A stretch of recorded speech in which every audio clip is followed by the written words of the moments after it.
This is the Digital Savage Experience Podcast, hosted by Prokopchuk, bringing you all things digital marketing, tech, business, and motivation.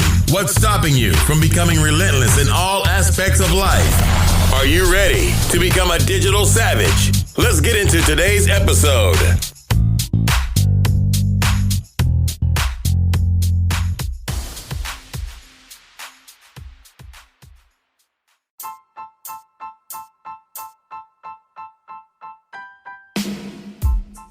Hey everyone, this is Prokopchuk, and this is the Digital Savage Experience Podcast. Today I have with me Cathleen Merkel. She's a passionate leadership and mindset coach, trainer, speaker, and podcaster. Thank you for joining me today. Thank you for having me, Roman. Not a problem. So tell me a little bit about yourself. What's kind of your journey like? How did you get to the 2019 you? Yeah, I actually have to start a little bit earlier because my journey has been such a roller coaster ride, and it sometimes still feels as if I'm still in the middle of the journey, really, which makes it really exciting. But I think my journey actually starts with my childhood, and I won't bore you with all the details, but I was born and raised in East Germany, so as I call it, communist Germany side. And whilst I was fairly young when the wall came down, my family was still very East German. What I mean by that is I grew up with high expectations, a lot of what I should do and what society asks me to do.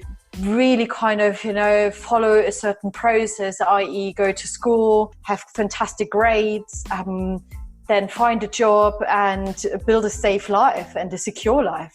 And my family still has this thinking. And I remember at the age of 18, I couldn't wait to move and to live my own life, because there has always been this intuition and this inner sense of, who am I, right? I'm somehow someone different and not who my parents want me to be.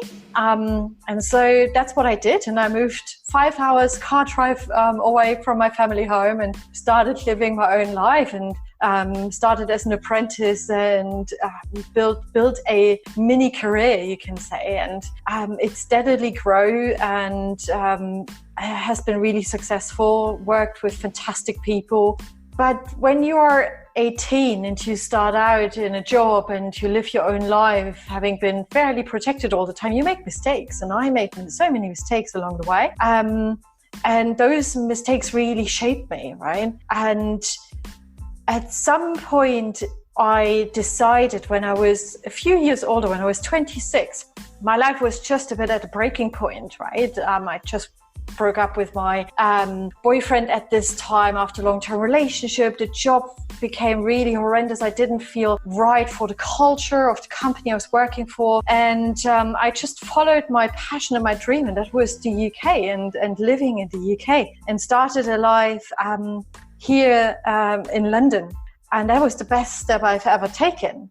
But that was also my first experience, working in international organizations, having an international career, and proving myself again in a completely different way, and constantly still having this education and this mindset of, oh my God, I have to behave in a certain way. I have to be in a certain way because this is what my parents told me to do. It has never quite left me. And that was really for me the most important stage and learning, when I realized that if I don't stop doing what everyone else apparently or supposedly expects me to do, and if I don't listen to myself a bit more and find out who I really am and what I really want to do, then at some point I will just hit a wall and, have burnout and kind of don't feel really great. And that's what happened. I worked basically so many hours and was just really career focused and tried to do everything for everyone but for myself. And that led to a point where my health really suffered. That was 7 years ago. My health really suffered. I couldn't focus anymore. I made a lot of mistakes in my day-to-day job. I put people off, which was for me the hardest part of all. And I completely lost track of who I really was. And I just started traveling on my own, and I booked this amazing retreat in Bali. And it was the first experience ever that I was on my own for 3 weeks, looking after myself, doing yoga, meditation, eating healthy. and having Balinesian people around me who were absolutely fantastic and just so lovable, and who just cared for me and all the other visitors and guests there as if we were a part of their family. And that was for me a point where everything changed. And I got back to myself. I got back to thinking about, okay, what is it I really want to do? And that really led me to the point where I'm now. I trained as a coach when I came back, built in coaching and development work more and more into my day-to-day job. And when I got to a point where I couldn't really do that much in my day-to-day job, decided to move on, found a job where I could do more of that, and started building a completely different life. Until a few months ago when I said, okay, I want to focus on the development of people, in particular women in leadership roles. And I want to do that full time and give, the journey and the experiences that I have been through and all the learnings in particular back to those women. And that, brought me to where I am now. And I live a life where I say, I am the calmest I've ever been. I'm really motivated, nearly every day. I feel truly fulfilled, and I am still on this adventure of learning and growth. But to be honest, I never want to miss that. So it became a part of me, and I'm absolutely loving it. And I hope I can help more and more people doing exactly the same and getting out of their stuckness and into a really, really fulfilled life. That's awesome. I think a lot of people reach that point, and some people reach it and don't necessarily make that leap as well. And it's funny because I just got back from being in Hawaii for 2 weeks, and everyone is so chill and so friendly, more so than in a big city or your typical busy society. So I get that point too. And I think it's very important for someone to make that leap at some point, because like you said, you will get burnt out eventually, and doing what you don't like and being burned out, that's going to lead to health issues and other things that at the end of the day, that's, the most important thing, enjoying your life and what you do in your career and personal life, and a well-rounded kind of aspect of everything around you. Absolutely. But it takes a lot of, bravery. And I actually never realized that it might be perceived as being brave, what I've done. But working now with individuals who go through a very similar journey, I think, it's so brave to do that. But at the same time, so rewarding and amazing once you have taken the step, and suddenly you feel more confident and you feel this level of freedom. And what you probably have experienced in Hawaii, people experience then every day with themselves, and that is just fabulous. Yeah, and I think that first step with anything is the hardest thing to do most of the time, because you think you're going to fail, you think you start second guessing yourself in terms of doing what you want to love, in terms of switching careers or moving or anything, like a big change in life. Your mind's always going to kind of play tricks on you and say, maybe you shouldn't do this, you're safe now. Where's money going to come from if you switch careers? Why are you moving? You're comfortable. So I think making that first step is always kind of the hardest. Yes, absolutely. But it's doable. That's what, the likes of myself and my peers are here for, to support people making this first step. You are never alone. I think that is one of my biggest learnings, in particular over the last 3 years when I started building my own business. How many people out there who are absolutely willing to support you, who just love to give something back and to build those communities, which is, just wonderful. So what motivates you to succeed? The vision of my life motivates me to succeed. And I'm in the middle of, living this vision. It sounds a little bit woo, I can imagine. But what I mean by that is I have this vision where I say the life I started living now, I want to live forever. It consists of, a life of balance where your personal life, your work life, your fulfillment in your career becomes one. Where you can make choices in your life, where you own your decisions fully, where you can, I'm a big traveler. I just love traveling the world, and I'm learning about different cultures and languages, and having the ability to do that and to connect it with the work you do is for me pure luxury. That is something absolutely wonderful. And I want to be in a relationship and a part of a family that is there for one another and that's present, and not in a state where I say, I come home every night and then probably before going to bed, I still catch up on emails. I feel exhausted all the time and I'm not really fully there. So that is one big piece of my vision. The other piece is, I know so many people, and in my family in particular, everyone thinks about, getting ready for retirement and making sure you have a retirement pot in place that, you can live from. And I think, retirement is something of the past, and the retirement pot in particular. I mean, I live in the UK, Brexit is near, and you never know what's going to happen. And the word security is for me something that I can only create for myself.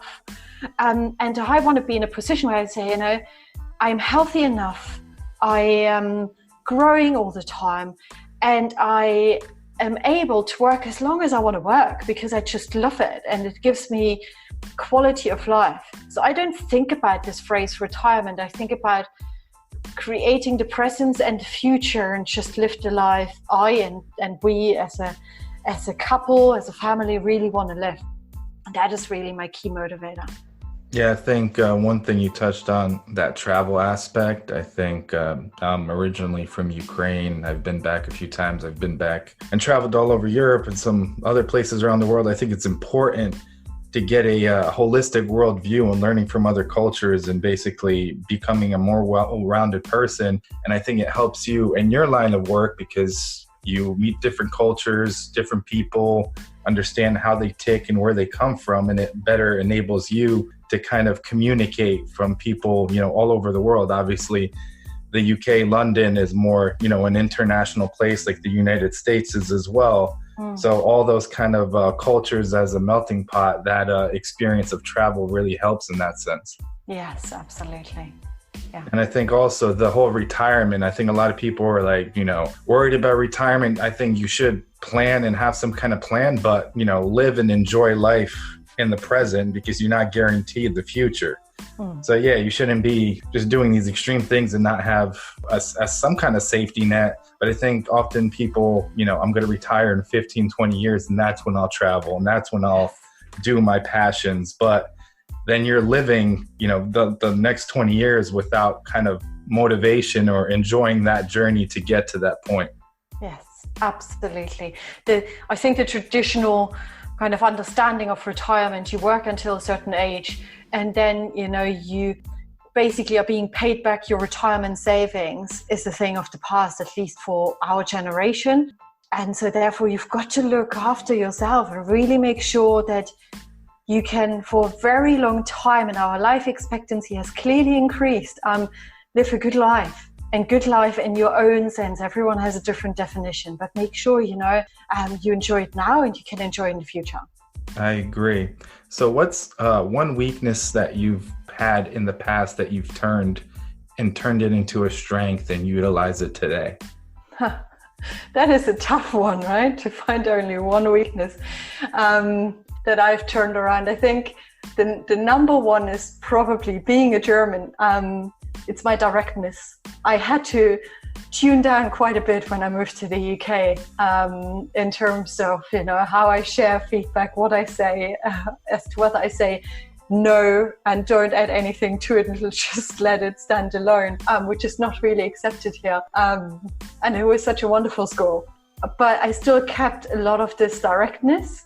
And nowadays, my clients in particular give me feedback that I really appreciate that about myself. They know what they see is what they get. They know I challenge them with a lot of empathy.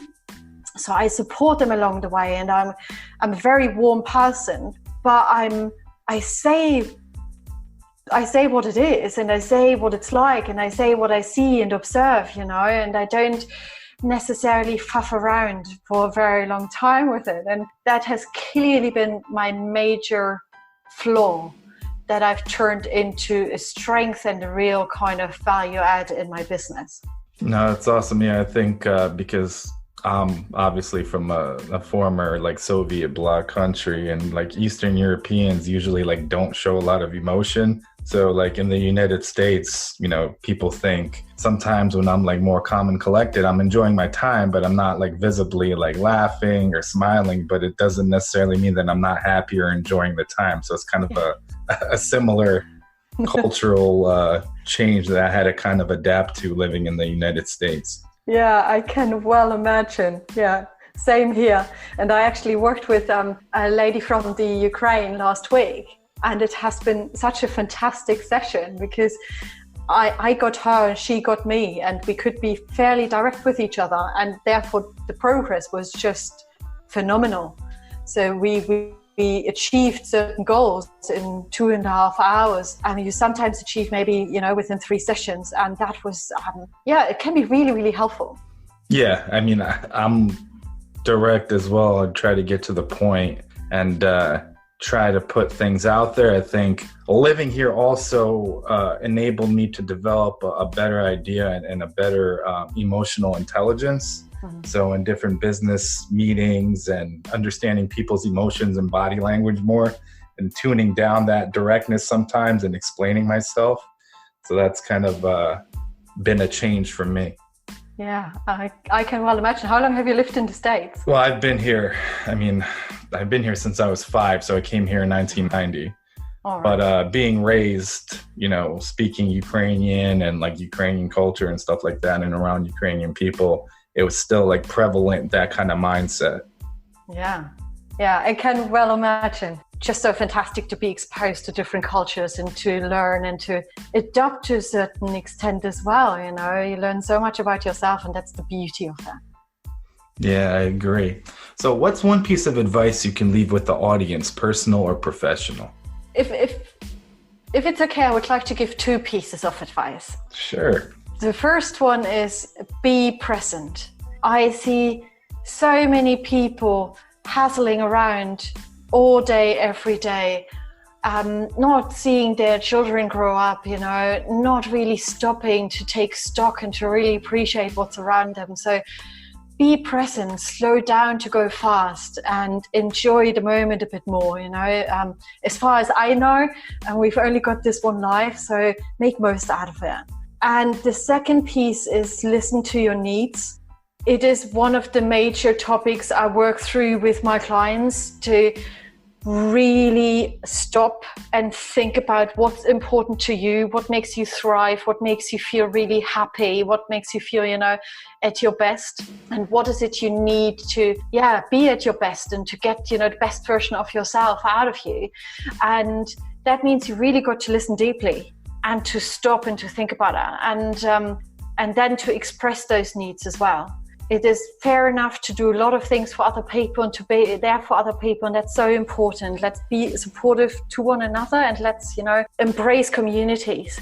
At the same time, you've got to have the energy to give back. So really listen to your needs and express those and communicate those. Yeah, I agree. I think the first point, slowing down. Everybody's super hectic, running around, and doesn't necessarily take the time. And I think when something traumatic happens or a big life event, that's when you're kind of forced to see, and sometimes it's too late. My grandfather passed away this year. Like, I would have liked more time with them. And it's those kind of things where you reminisce or kind of think back. More time would have been nice, saying certain things that you may have not said. And what's actually important, because a lot of societies and different cultures, the US especially, is commodity and kind of commercial driven. So, commercial things in terms of like capitalism, buy this, buy that. At the end of the day, when you don't have that or you lose somebody, like, it puts things into perspective that none of those things are really important. They may give you a temporary kind of high or fix, like, okay, I got a new, purse or car or piece of jewelry, but that, that high fades. So whatever's left over is the relationships, the friends, the family. That's kind of the important circle you have around you. Yeah, absolutely. And I'm really sorry to hear about your grandfather, by the way. Those are the moments really when we remind ourselves how important those social connections are and being with people, and you never know what's going to happen. So, and I couldn't agree more with regards to, commercial motives or motivations, it's really important to think about, where else do you get your motivation from, and your energy and experiences and so on. That is really what makes us tick in the end. Yeah, it has to come from something deeper, because if you pursue something material, like your goal is to have a $10 million house or, a Lamborghini, and once you get there, it's going to be empty unless, you've enjoyed the journey up until now, and that's just the culmination of your journey and you're reaching your goals. Yes, I could not agree more. So I really appreciate you coming on today. Can you let the audience know how they can find you or anything else you may have going on? Yes, absolutely. Thank you for that. I think the best way to find me is through my website, which is www.cathleenmerkel.com. And you can find me on literally all social media platforms: Facebook, Twitter, Instagram, LinkedIn, Pinterest. And I have a fabulous free Facebook group. So if you're free to join, if you want to become a legendary leader, it's called Legendary Leaders. And I help you through the challenges we've discussed here, really, with some exciting videos and live teachers, sharing in a supportive community. So pop by and say hi.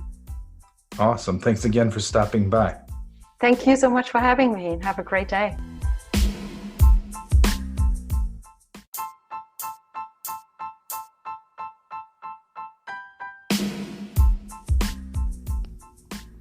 Hey everyone, this is Roman Prokopchuk from Roman Prokopchuk's Digital Savage Experience podcast. If you haven't heard about Anchor, it's the easiest way to make a podcast. Let me explain. It's free, so that's always good. There's creation tools that allow you to record and edit your podcast right from your phone or computer.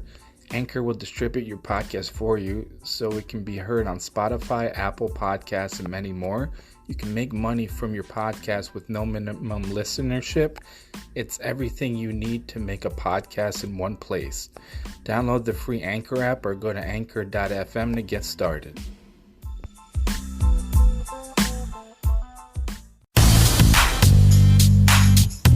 This podcast has been brought to you by Nova Zora Digital. Find out how Nova Zora Digital can help your company grow online. Learn more at novazoradigital.com. Until next time, all you digital savages.